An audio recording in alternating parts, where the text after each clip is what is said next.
Okay, everybody. So it's about 6 after. My live stream to Facebook is not working, so I will post a video of this later online. My name is Erica. I am the Vice President of the Southland Black Chamber of Commerce, and we are here with Chad Levrouw today to talk a little bit about app development and what he does and how his app can probably help you in your business. Are you with us, Chad? I am, thank you. All right. So I guess we'll start with a couple introductions. I have an Andre and Melissa Hill on.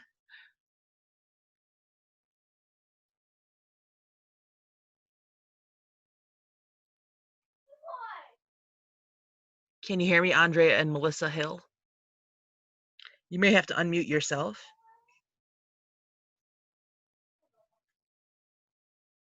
All right, we'll move on. I have Berniva McCullum. Oh, This is Andre and Melissa Hill, I'm sorry. All right. Just a quick introduction. Tell us your name and what you do. Yes, Andre and Melissa Hill. My wife's a retired military veteran. I'm actually in real estate as well, leasing agent. Actually working on my broker license as well. And we got the email, so this will be our first time on the call. We're from Richmond Park, Illinois. Welcome, guys. Thank you so much. Next, I have Berniva McCullum.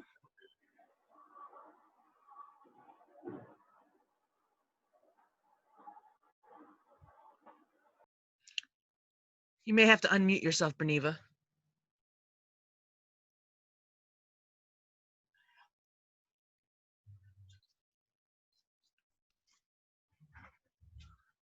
Are you there, Berniva?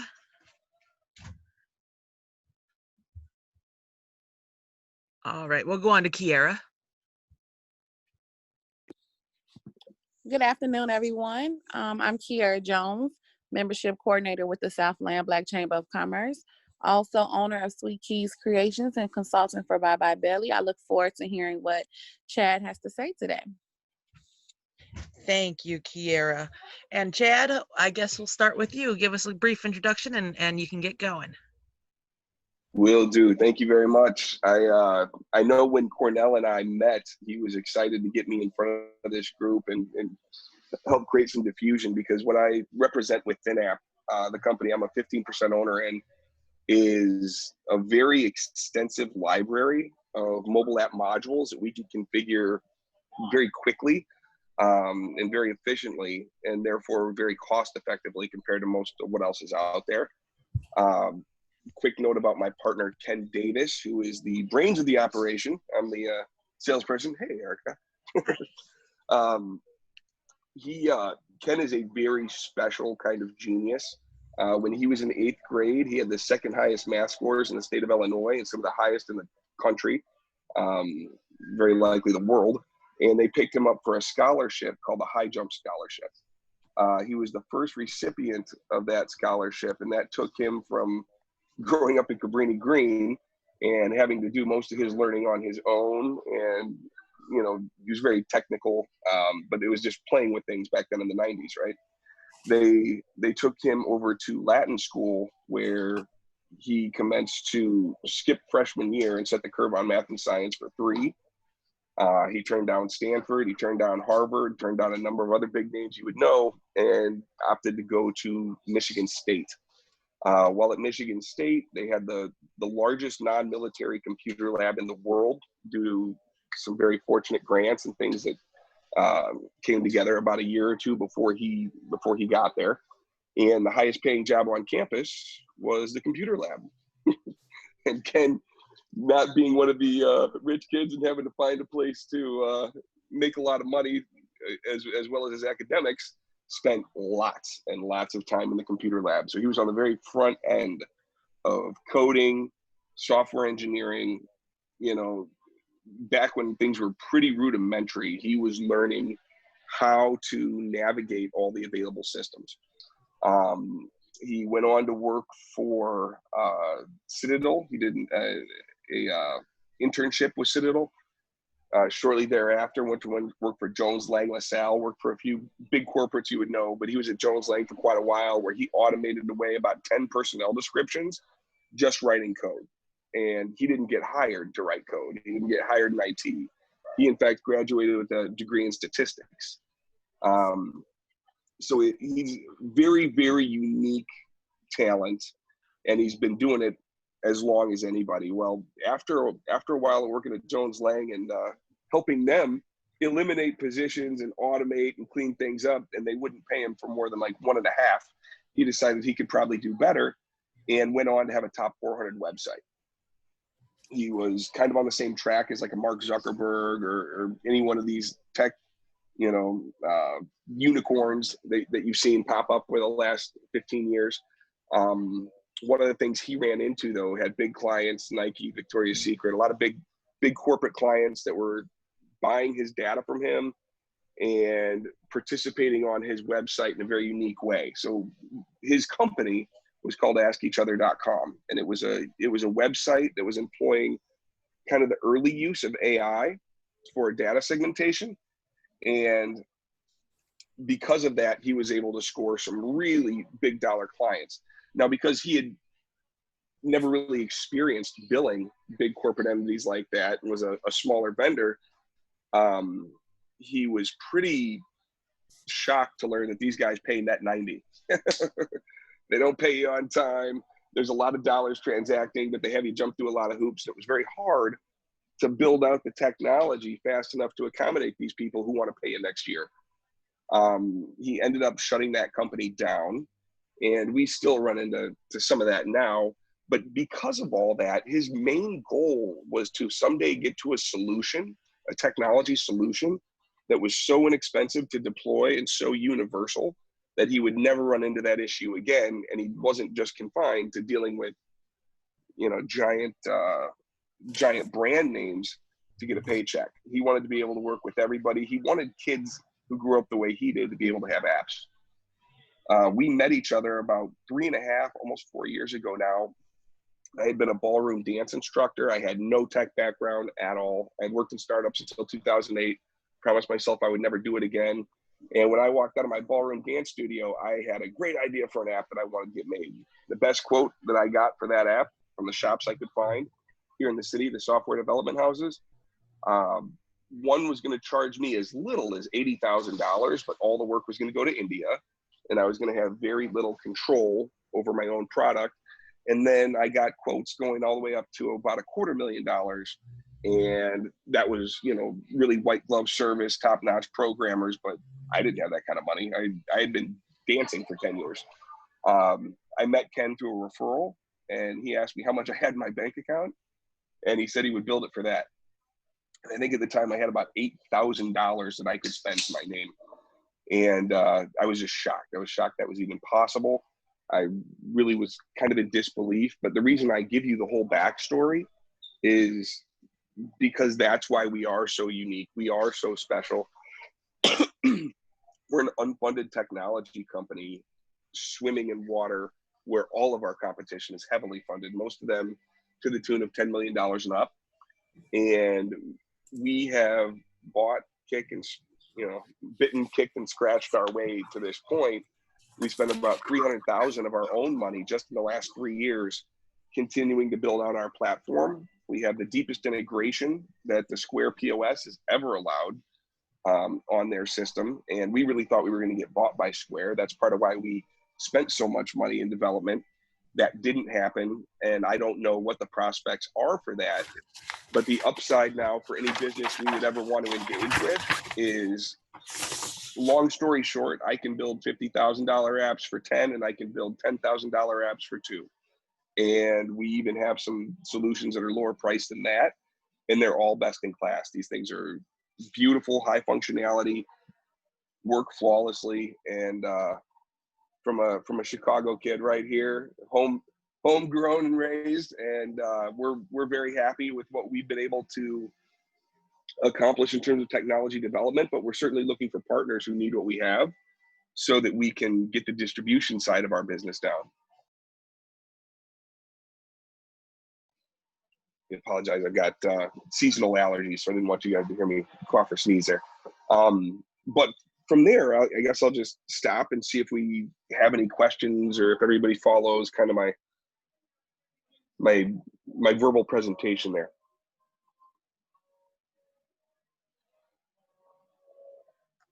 I'm talking and I'm on mute. Does anybody have any questions for Chad right now?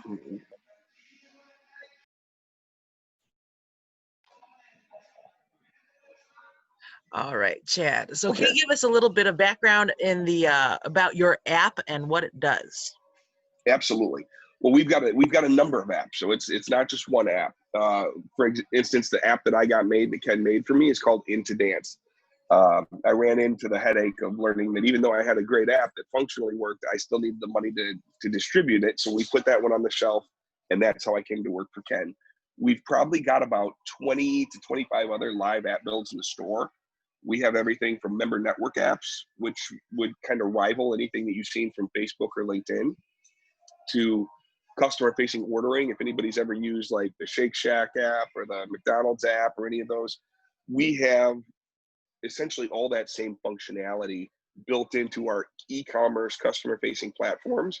And we're even now starting to dabble in POS with kitchen displays and everything else.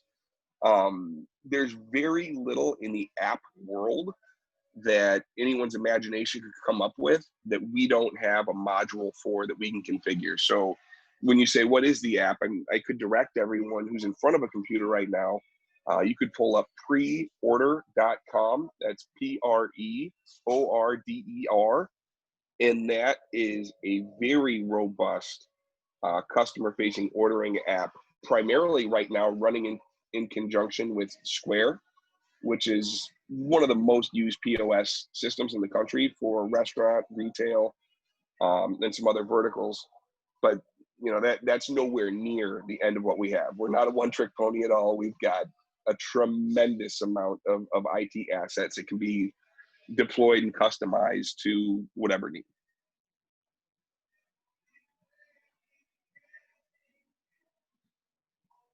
Oh, I can't hear you. I keep doing that. I'm scoping out the page right now. I like it. Awesome. And you say you guys have the capability of working with multiple different types of POS systems. Absolutely. And through that, you can create, instead of say a restaurant going to a out of the box app solution for their, say, online ordering and delivery service, you would be able to do something that is custom to their needs and what they need, and then link it up to their POS so everything kind of runs smoothly. Absolutely. Now, because we've been in this, you know, for so long and kind of learning everything the hard way, in some ways it's probably even better that we didn't get funded, because we've not put ourselves too far in any one camp, where right now it does work with the Square POS on the back for a seamless integration, but we also can be a standalone system. Okay. We're maybe 2 months away from just eliminating POS systems altogether, and using our customer facing ordering module and then linking up to our own back end, meaning that POS backbone, we've got almost all that architected and engineered at this point. We're going to put a lot of people at risk of losing a lot of business, because we can offer the product for infinitely less than they can, because we don't have any debt. So when you talk about things like curbside pickup and delivery, order customization, tipping, all of it, we've got all this functionality built in. You'll see it laid out on preorder.com. It's extensive. Our Get Thin app site, which talks about some of our other builds and things we've done in the past, I don't even know how up to date that is at this point, because we've shifted so hard to pre-order, but all that other stuff is still pre-existing as well. All right. And you guys work with multiple different payment gateways? Yes. In fact, we just linked up with an old friend of mine who is going to become his own underwriter, and they're talking rates as low as 1.7 with a 10-cent fee. And so we could pass that through to our clients. There's some things with card not present and other ways that they play with card pricing, but we are looking at industry leading low pricing. And one thing that you'll notice in the POS and the technology space in general is there's a lot of payment processors and bankers masquerading as technology companies. We're the exact opposite. We are not processors. We are not bankers, though we have the best access to all of those things. We are technologists, first and foremost. All right. That's important to know. I have a lot of experience with Square in the past, and although their platform makes it kind of easy to get yourself up and running pretty quickly without having too much skill or knowledge of databases or programming or anything like that, I know that they're very expensive. I think the cheapest rate you can get for them for a dipped transaction, I think is it 2.75%? Yes. And it goes up from there, whether it's a swipe versus, like you said, card not present or an online order. And it gets pretty expensive when you got to think that 5% of each transaction that you are coming in is going right back out and going into their pockets. And that's ridiculous because the cost for them to deploy that system in your location is peanuts. It's nothing. The software is written. You're Hmm. doing all the work to load your stuff in. And that's the angle we come from. Like I was a small business owner for many years. I had my dance studio, I had a juice bar. You know, my sympathies are always going to be with the business owner, not the tech billionaire Jack Dorsey, who is making 5% almost all the mom and pops that I'm aware of, you know, who go for that low cost, easy to employ option. We try to make it a much more equitable split. We try to give the business owner much more control, because it's kind of how we're dialed. It's how we're tooled. Hmm. Um, I was poking around on your site a little bit yesterday, trying to get a better grasp of everything that it is you do, and it seems like it's a lot. Can you tell me a little bit more about what you guys do as far as looks like you guys have a way to kind of customize and build apps based on some pre-written scripts that you have and just kind of stacking them on top of one another? Can you break that down? Because I know a lot of people, and like you had stated before, getting an app made is expensive. Having been in that industry before, I understand that, it takes a lot of hours and a lot of work to get an app done. And a lot of people have their ideas for some apps that they would like to see deployed for their companies, or just something that they would like to see deployed as a way to make some money, but haven't been able to do it because of how cost prohibitive it is. So can you explain Absolutely. a little bit of what you guys do when it comes to the app solutions, and how someone who, say, owns a bakery or owns a karate studio would be able to utilize your app solutions and how much money it would save them? For sure, for sure. So we talked a little bit about the processing. One of the things that's interesting there for that, specifically that last question, um, the ability to process payments on an ancillary system, on a different system than your primary, that's a big deal. To get just anecdotally, the build that we're finishing off right now is for a new bar called Tavern on the Point, and it's in Park Ridge. And Tavern on the Point has Toast. For those of you who have restaurant and hospitality experience, Toast is fairly ubiquitous. It's pretty expensive. They've got great customer service. There's just a lot of layers to onboard restaurant owners, so that's kind of their claim to fame and their sale.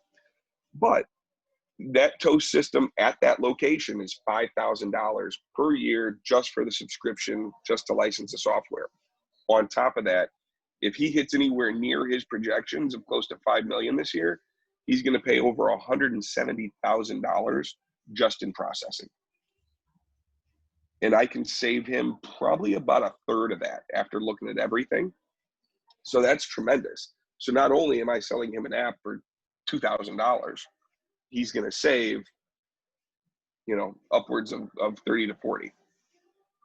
So the value there is tremendous. Now, you talked about like karate studios or, barber shops, small business. One of the other things that we're developing, actually for my girlfriend, for Cindy, she owns a nail salon, and her whole family owns nail salons.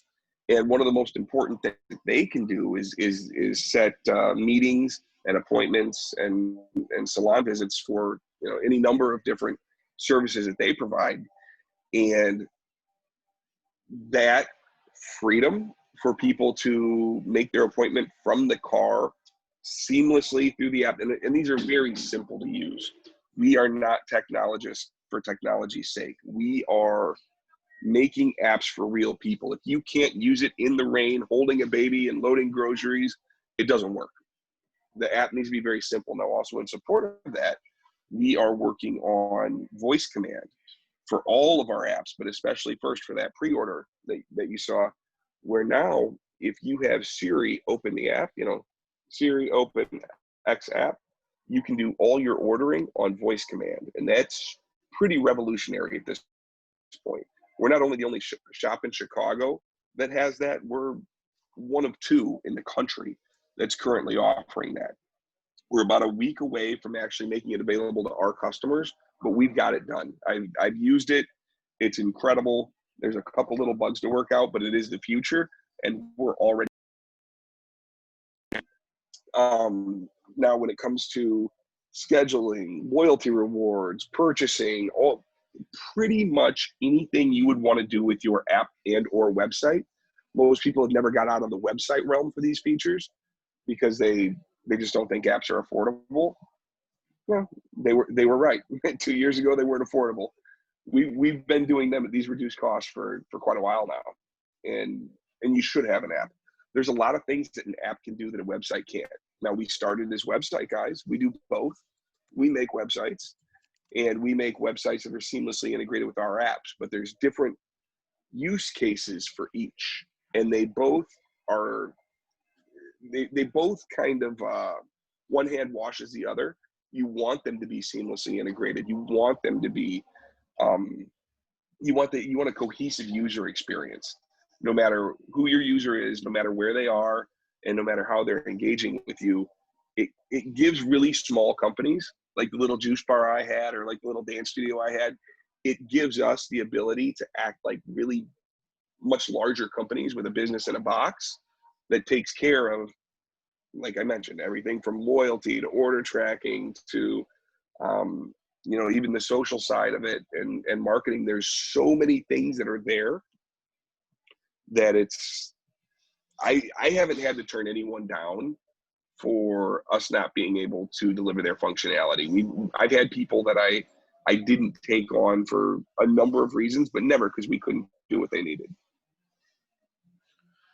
Can you kind of explain how you guys differ from some of these app builder companies that you've got out there? There's like, I think BuildFire, AppyPie. There's a couple ones that say that you could just get on there and build an app for cheap. How do you guys differ and set yourselves apart from something like that?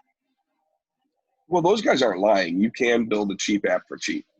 And if you do any kind of volume across most of those platforms, it's going to cause you problems. And then you also have some issues of interoperability. Now, the app space is changing all the time. I always tell people it's the worst business I've ever been in. It's brutal and it hurts because these platforms are always changing, right? iOS has a new, or Apple has a new phone. Then there's a new iOS, same thing on the Android side. And it's constantly in motion. It's constantly in flux. And a lot of these, kind of cut and paste, build your own app solutions, they do work for some people. And I would say for a demo for a lot of businesses, it's totally sufficient. Maybe even as a final product for some. I wouldn't encourage anyone not to look at those. But I would say after being in this space for as long as I have and seeing the problems that arise from these, kind of solutions that are too good to be true. Oh, it's super cheap. You don't need any code. There's almost always major problems that arise with that if you want anything more than just the basic functionality. So, we're not the right solution for everyone. Sometimes those are, but if you want a native app that looks and performs like, some of these blue chip Silicon Valley properties that are deployed on everybody's phones everywhere, what's an app that everybody has? Zelle, right? Most people have Zelle on their phone, or lots of people do. The Chase app. Lots of people have McDonald's or Chipotle. These are high distribution apps. Starbucks. If you want that kind of functionality and that kind of responsiveness, you're not going to get that on that maker site. So does your app kind of I would say since it's not a builder per se, we would actually reach out to you guys and say exactly what it is you need, and then you take what you guys have pre-scripted and kind of customize it towards what we need. Exactly. We take our modules and our templates and we use your data. For instance, like for somebody who does have Square, because I love that example because that's where we really shine. We can build their app with just a couple of graphics and a couple of key things put in, and we point it to their Square POS. Everything is pulled in. It's got a lot of functionality built around it, and I can deliver that app sometimes in the same day. Sounds even too good to be true. I know. I absolutely know. And we can't do that with everything, but if you think about it, your data and your information is already deployed into that Square that Square POS. So we've already got all the API calls. It's a really smooth, seamless process. We're probably going to start working on something similar for Shopify at some point. And our real goal is just to displace all these legacy POS systems. And from the place where we sit, it's not just like the Alohas and you'll have to replace micros because there's functionality there. It's insane. It's just really expensive and most people don't use it. But I look at even Square as a legacy system. Like if you go to Japan and most parts of China at this point, all of these transactions are done via phone. They are not done with a countertop terminal. And that's where we're going in this country. We're just really far behind. I tell people in terms of technology, what it costs and where it's going, it's kind of a race to the bottom. Like the prices are coming way down, but I like to say we're already at the bottom. We've been delivering our platform, from the bottom up. And so we've just never had to adjust for those prices. The fact that we don't have billions of dollars in debt, like a Square or a Toast or a Clover, means that we don't have to start charging our customers for things that used to be free. We will never adopt that business model. We'll just constantly innovate and pass on savings. Speaking of Clover, I know a lot of people who use the Clover system. They kind of seem to be taking. I want to say they seem to be taking Square out. And I'm assuming it's just because I feel like they're a little bit more robust than Square. Do you guys work with Clover? We've talked to them a lot. I know two of the biggest First Data representatives in the world, actually, and First Data is who owns Clover. The Clover and the Square systems are very comparable. They're very similar. The one reason that we liked Square more early on is because them being a pure Silicon Valley tech company and not a processor, their ancillaries, i.e. the apps and things that vendors like us would make, all worked better with that main system. And for a while, Clover was a little more like the Google Play Store, where things don't have to work to be put up for sale, right? There was a lot of things that just didn't integrate. From what I've seen, they've upped their game a lot in the past year and a half, and that might be why they're starting to take more market share again.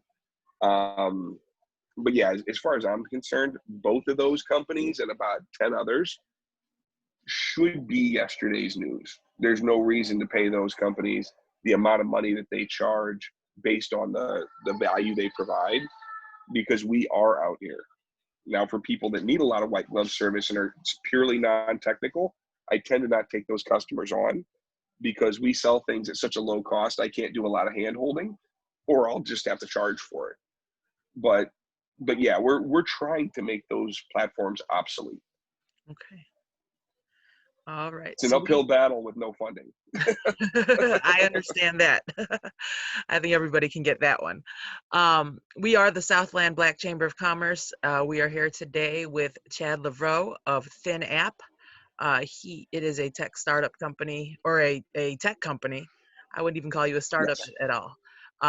Where they design custom mobile apps for a fraction of the cost of most other app development companies. They do provide a very robust service. I've been all through their website and I like what I see. Does anybody else have a question right now?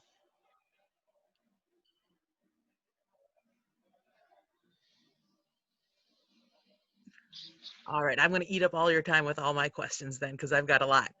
Um, Great. I have personal experience with Adello POS. It's something that my family has used in their restaurant for many, many years. Ever since we opened up, it was recommended to us by somebody in the industry. We went ahead with it, and then we paid all those expensive licensing fees, so we don't feel like we're in a position to kind of move away. And we're also processing through them right now as well. But we have been, for the past several months, working with an outside company to get online ordering done. And we've got to go through an outside company to get that taken care of. And it doesn't come with an app. It just has a website that you would visit. And I'm assuming that any app connected to it would just be what's it called? One of those web apps where it's just automatically generated in order for somebody to Progressive web app. Yes, in order for somebody to be able to place an order online. And it's been a pain in my backside. I have had to go back and forth with them.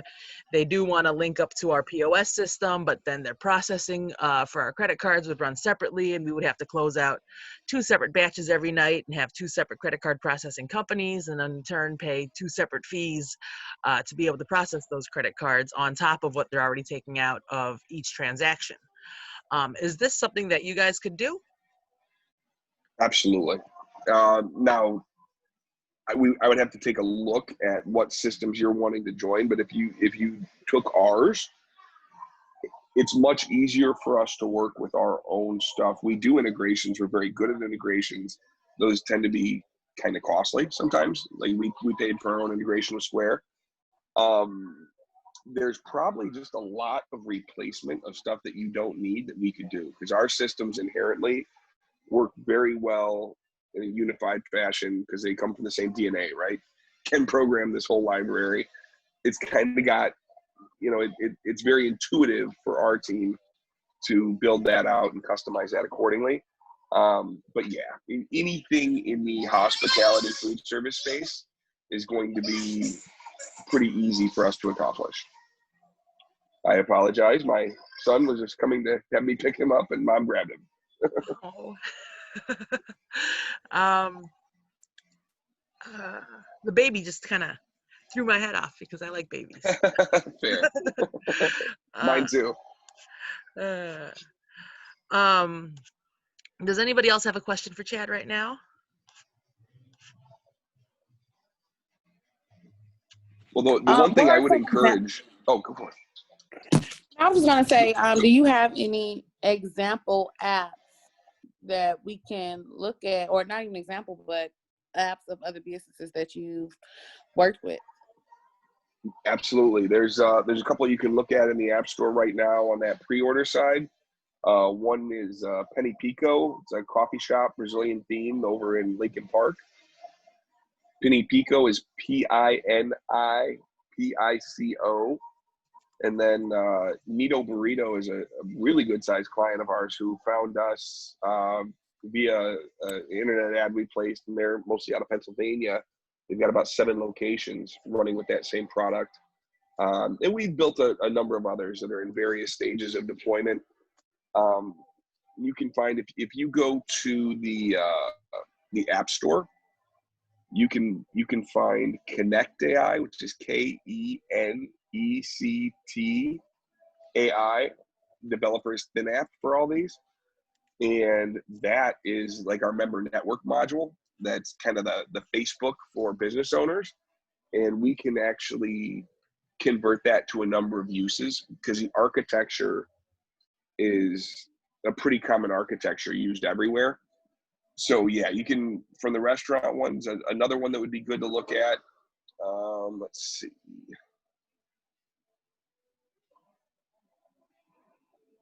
Because we have had a couple of our locations closed down due to COVID. So I want to make sure I give you one that's not, like we had Gray's Chicago, and they had to close their location because they couldn't safely serve people anymore. And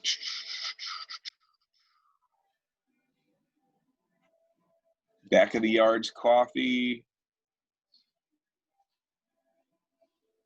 And then another app that Loyalty card. What I would recommend is just going to the App Store, and you can see both apps that we have customers for and apps that we don't have customers for that we just built and got approved. And you would just go and search developer thin app, and you'll see a bunch of stuff that we've done. I do have a quick question about getting the apps in the App Store. I Yep. know it's easier for, I think, the Android store to get an app placed in there, but with Apple, they make it pretty difficult. They need to make sure that the code is written well, that the scripts are stable, that there isn't anything malicious going on the back end, and that you guys have kind of planned and have it written well enough to where with the iOS updates and everything that obsolescence wouldn't really be an issue. Have you guys resolved for that? And how do you guys maintain and make sure that you stay relevant in their app store so you won't have to worry about getting kicked out of the app store or not even getting accepted into the app store at all? Right. Now, obsolescence is something that you just can't plan against at this point and where the technology is. It's going to go obsolete on any platform eventually. But yes, you can have a longer duration. So we're Apple files. We program for Apple first. Apple was the first to really, do the mobile space really, really well. And they do curate their store much better than Android does. The name of the game for Android is really to just have as many properties in there as possible. It's kind of like the internet, right? The internet's very messy. It's all over. You can go to any site you want. It's crazy. And that's what they were going for the Android store. Whereas, you got that Steve Jobs Apple influence where they don't let outside hardware be put on there. It's a very closed system. It's much more of a curated experience. And so we build always first for iOS because they do have that higher standard. And then if we've got a customer for something that we've built, obviously we'll go develop the Android, which tends to be easier. There's a lot more Android developers out there than there are Apple. So we build Apple first. We do Android second, generally as a rule. But yeah, that's why you'll see most of our stuff in the Apple Store as opposed to Google Play, because we build for that first. It is much harder, but we're really good at it. They approve our stuff pretty quickly. They know us. All right. Yeah, I have dealt with the with app development in the Apple Store before, and it's not fun trying to meet all of their rules. So it's good to know that you guys have already got that relationship in place. From the moment you guys finished developing the app to getting it accepted into the App Store, what do you think that average time is? Totally depends on what we're building. Like I said, for the Square app, that is a solution that is like end to end, fairly simple for us to deliver and is very standardized. Every single time we resubmit it under a different brand, 3 days tops from the time it's built to the time it's approved. Okay. And a lot of times we get approval same day. Wow. Because like I said, they know us. So they're not looking for, there's people that raise red flags on the Apple Store, and they might fight for a month to get in, and they may never get in.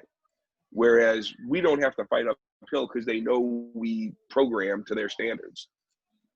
Now, how long does an app deployment take if we're building something custom and new and having to really reconfigure and update old modules? Could take a lot longer, but it's not the approval process from Apple typically. It's just the build.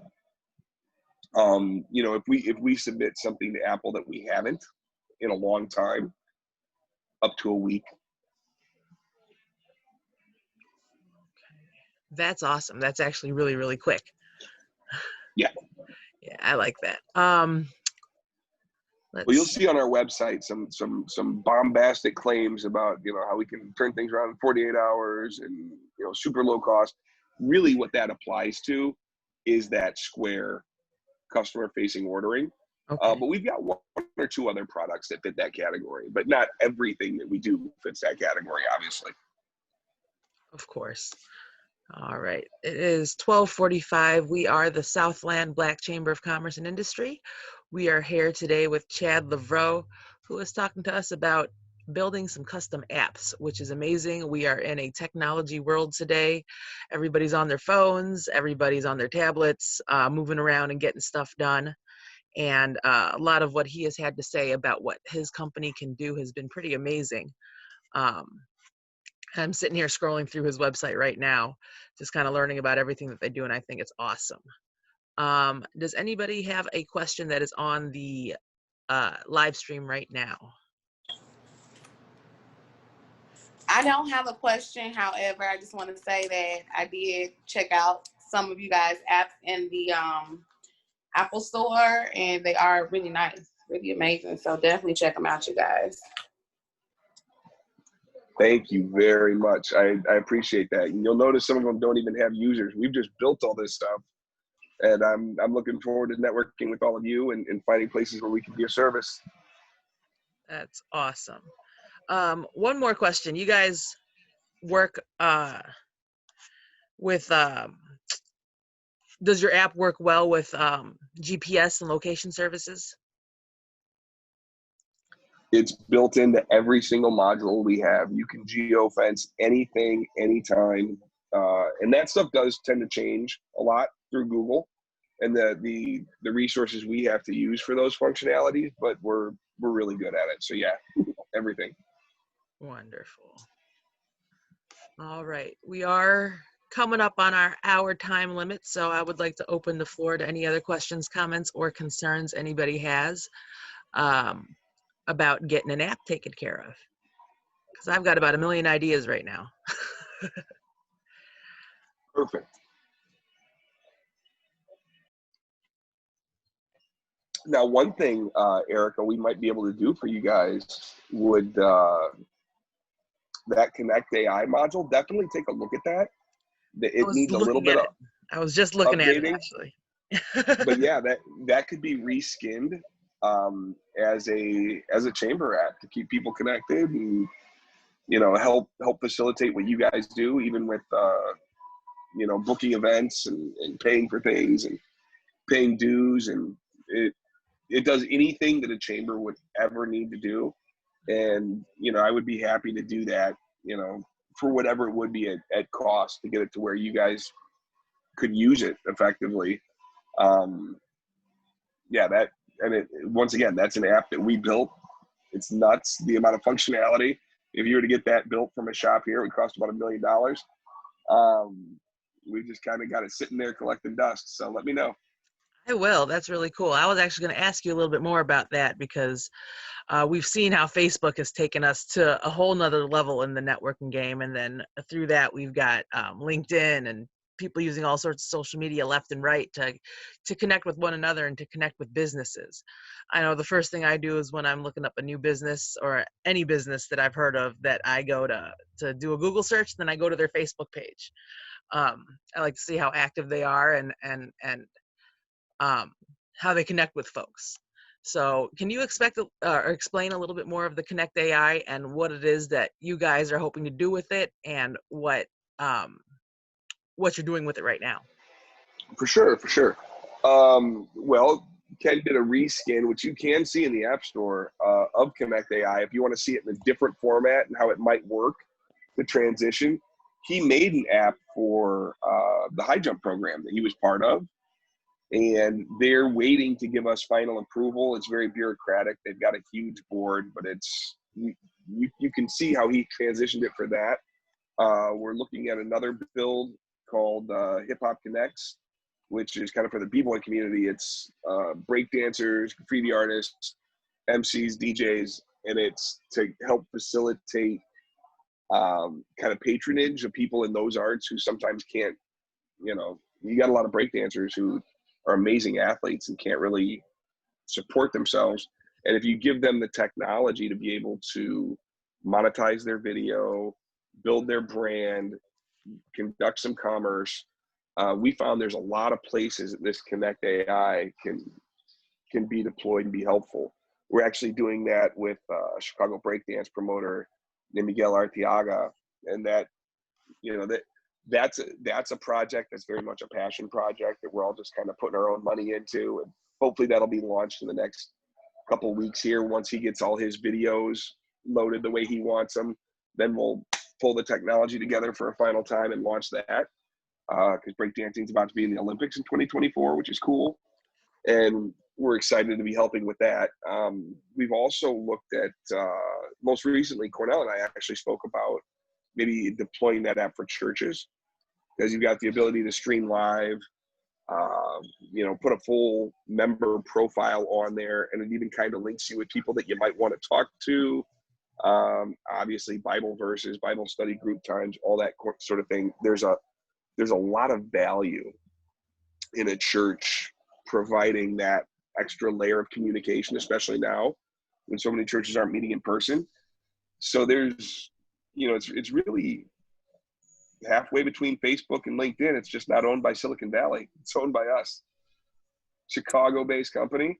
And the one thing that I will say is a lot of these big aggregators that don't break into affinity groups well, like Facebook, they're doing it, but they're doing it artificially. As this technology becomes more democratized, you'll see these natural affinity groups not needing to do everything through Facebook or not needing to do everything through LinkedIn, because now they can truly have their own app. And for us, this being the Southland Black Chamber of Commerce, we are the only technology company I know in Chicago that makes apps at the level we do that's Black owned, and the owner's not a salesman. I spent a lot of time in 1871 and met 3 other Black owned app companies. They were all salesmen. Ken's an engineer, and he is the best engineer. So he's truly a Mark Zuckerberg type. He built his own stuff. It's very unique. Awesome, awesome, awesome. I love it. Erica, can you hear me? Yes, I can. Finally, I got it to work. I just wanted to say to Chad, I've been listening to you the whole time, and very, very good information. You and Erica are working and explaining this very, very well. I don't have an app, but I'm working with several people in the real estate industry that have an app that he promotes, and I help him promote it in a monthly meeting that we do here in Joliet. By the way, Beneva McCullum, Chad, and I am the membership director for Southland Chamber of Commerce. So this has been very educational today. Excellent. Thank you so much. Thank you, thank you. This is something that I'm sure everybody, especially in the business world, running around networking and meeting other folks, has run into, whether they need it or somebody they know needs an app. So I think this is going to be something awesome that we're going to have on board with the Chamber very soon. If anybody has a question right now, could you please chime in? If not, then we're going to start closing out. All right, then, if there's no other questions, I am Erica, the Vice President of the Southland Black Chamber of Commerce and Industry. I just want to thank Chad for agreeing to come on today. It was kind of a last-minute scheduling issue that we had with our previously scheduled speaker. So we had like a lunch that extended into dinner with Chad a couple days ago, and asked him if he would come on, and he agreed, and I'm very thankful to you for that, Chad. And I wish I could have gotten this live on Facebook. We always get a lot of Facebook calls or Facebook questions, but for some reason I tried about 6 times today and it just would not work. So I will post this on Facebook as well as put it on our YouTube channel in a little bit here. But thank you, Chad. Thank you for being flexible and working with us. And it was great meeting you. I just met Chad a few weeks ago at a fundraiser, and I feel like I see him more than I see anybody now. We run into each other everywhere. Yes, we do. Chad and his beautiful lady Cindy. I love them so much now. They're like my best friends because I see them so much. So again, I'm Erica with the Southland Black Chamber. I will give it away to Chad to do his what Cornell would call an outroduction. Excellent. Okay. Well, thank you very much, everybody, for being on. I appreciate the opportunity to come introduce ourselves. And please do, if you get a chance, LinkedIn, connect with both myself, Chad Levrouw, and Ken Davis. Ken is the founder and the genius that I like to say I'm as John the Baptist. I promote him far and wide, and he makes the magic happen. So please link up with us. If you have any ideas, feel free to bounce them off us. And love to help out anybody in any way we can. All right. Next, we have Beneva McCullum. Beneva McCullum here. We enjoyed the presentation. Membership director, Southland Black Chamber of Commerce, also real estate agent, real estate investor, and looking forward to working with you, Chad. Thank you so much. All right. Next, we have Andre Hill.